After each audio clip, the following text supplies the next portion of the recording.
Do you want to know the first strategy in addressing unwanted puppy behaviors? Prevention. What I mean by this is if you prevent the bad habit from forming in the first place, it's going to be a lot easier to avoid unwanted behaviors. Now, this is a strategy that you can employ with everything related to your new puppy, from potty accidents to counter surfing, chewing on a table leg, biting your ankles, and so much more. One of the best ways to prevent bad habits from forming is to simply not allow the puppy to rehearse this behavior. This means puppy proofing is key. Now, puppy proofing is important for a number of reasons. It keeps your puppy safe, either from falling or hurting herself or eating something that's toxic or hazardous. Puppy proofing keeps your home safe by preventing destructive behaviors like chewing. And with proper puppy proofing, there's going to be no more chewed remotes, table legs, or couch cushions. Puppy proofing is also good to keep your puppy's world small so that they can adjust slowly to their new home. As you expand her world slowly, you can better teach her how you want her to behave in that space. So this prevents accidents and bad habits from forming. Slowly expanding her space is also best for young puppy adjustment. So let's go over some of the best puppy proofing ideas. And I've also got some great hacks on how to introduce new areas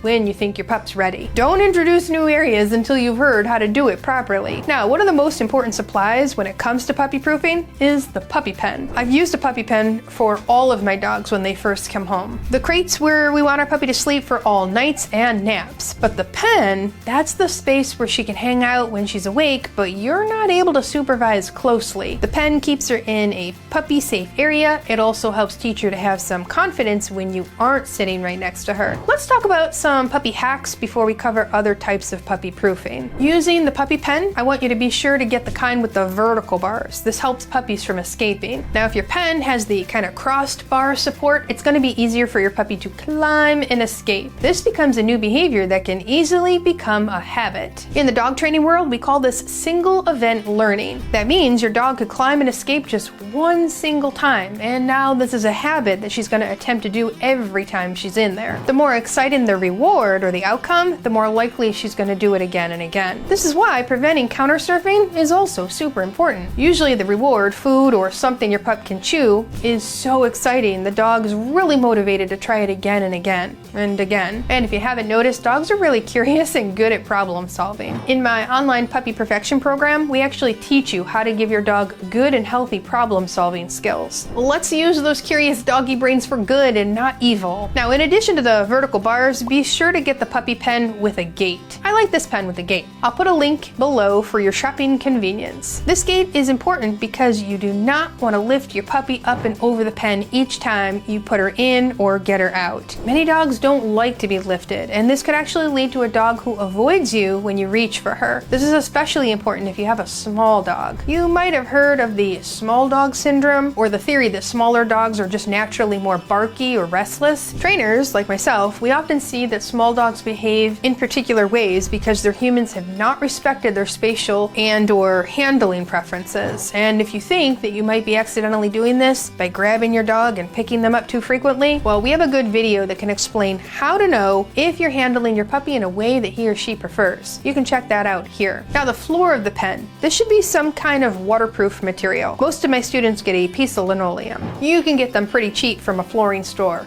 And if they have some extra scraps that are left over, might be even cheaper. Other options for flooring could be those office mats under the rolly chairs or a rubber high chair mat. I definitely don't recommend pee pads or any kind of absorbent cloth or rug. These are likely to become chew toys, and they could encourage a potty accident because of the soft, squishy surface. And you don't have to use a puppy pen if that doesn't work for you. You could use baby gates instead. This allows you to block off smaller areas for your puppy. Now, when Lady first came home, we just kept her in a pen when she was awake, and we put it in the same room where I worked. That was fine for a while, but as she grew, she actually needed more space. My office has a lot of cords from a lot of electronics, so I needed to keep her away from all of those. So I actually put the pen around my desk instead, and then the baby gates went on the door of the room. That gave her some extra space. It protected the things that needed protecting, but still kept her world small so that I could keep an eye on her. When people post a question about puppy proofing in my Facebook group, Puppy Training with Michele Lennon, sometimes other puppy owners ask about the tether technique or a house line. Let's talk about those separately. So the tether technique means you're literally tethering the dog to you. This is a good option if you need to keep a closer eye on your puppy, such as you just took them out for a potty break and your puppy didn't go when you took her out. The tether technique allows you to notice if your puppy starts to wander off or give some sort of signal that she might actually have to go potty again. That's a fine technique for that situation, but other than that,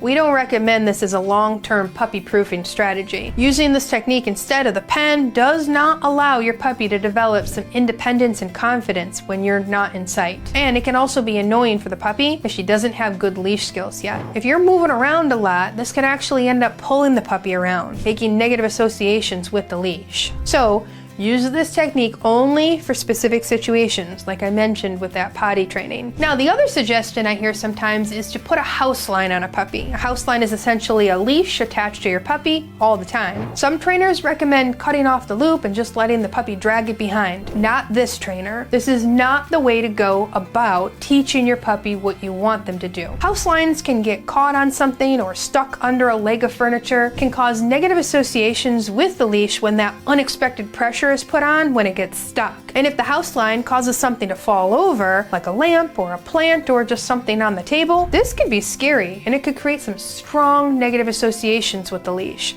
the room, and even the object that fell. Some people use a house line in order to step on the leash if the dog's going towards something that they should not have. This could also lead to a pop on the leash, which starts to create a negative association with the leash. House lines don't teach your dog what to do when on a leash, which is a critical part of puppy training. All right, before I move on, I just need to tell you about a great resource I have regarding the puppy pen. So if your puppy isn't doing well in the pen and it's not developing that independence that I talked about, you might have a little training you need to do. I put together a video on that so you can check it out after you're done here. It's normal for puppies to struggle with independence, and that video is going to help get you started on how to help your puppy. And if you don't have your puppy yet, I recommend bookmarking that video because a lot of people run into that issue. Now, we also recommend some games that you can use to teach your puppy more independence in the crate or the pen. Those are actually in our online puppy training program. Did you know that sometimes we have to puppy-proof outside spaces too? Now, I know it sounds silly to put up gates or pens outside, but the same concept applies. Prevent your puppy from developing bad habits, like eating mulch or plants, digging up grass, or chewing on items that are in the yard. Now, there's a few ways to address that behavior.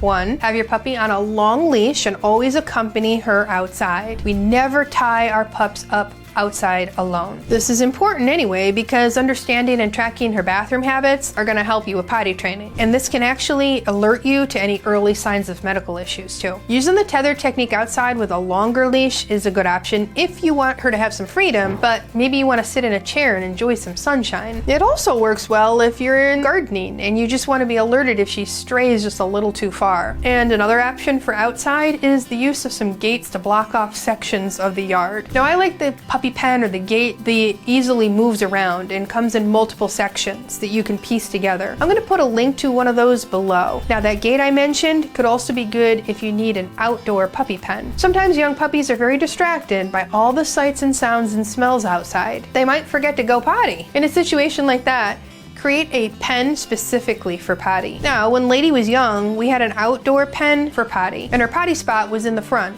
with the neighbors and the cars and the stray cats that were very distracting. But it worked great for her until she was a little bit older and got the hang of going potty outside without being distracted. And as you can imagine, having these pens or gates up in your house, they can make it a little cumbersome for humans to move around. So the good news is that this level of puppy proofing is not a forever thing. If you get your puppy at 8 weeks of age, most of the time you can start offering more freedom through dedicated training sessions starting around 4 or 5 months of age. And that depends a lot on your puppy as well as how much you've been doing the training. Now, the process of allowing more freedom is done with dedicated training sessions where you take her on a leash into a room and offer her the opportunity to explore that new area. You should do this only after she's just had a potty break and keep that session short. This is her time to sniff and explore and get to know the new room. So if you see her start to get a little curious about something like table legs or wires, you can easily redirect with a training game from one of the 130 videos found in our program. You can use the puppy pivot game, the name game, or even one of the training games like Bump It to draw her away. And if she's been working on the Leave It skill, you can use that too. I want you to resist the urge to offer too much freedom too soon though. now. Lady's almost 8 months old, and she's had a puppy pen, which then expanded to the entire room where I work. Then we added another room in, so now she has 2 rooms to hang out in when we aren't training or exercising and when she's not sleeping. I'm starting to allow her to just take a few occasional naps in the rooms, but still using the crate for most naps and for all nights. This is going to be a permanent arrangement. We don't let dogs sleep in bed in my household. I'm not against it though, so if you do want to do that, just don't do it too soon. If you're thinking of allowing co-sleeping at some point, this video will share the right time to allow it and some ways to tell if your dog is ready. I suggest you watch it next because it has some more fundamentals on when to know if your puppy's ready for more freedom. Alright, I hope you're ready to get started on puppy proofing, or this video gave you some good ideas for how to do it in your home. And if you feel like you need a little more guidance on the training techniques I mentioned, just comment course and we'll reply with a link to the training program that has all the games in it you need to turn your puppy into a dream dog. All right, this is Michele Lennon and your How to Train a Dream Dog team signing off for today.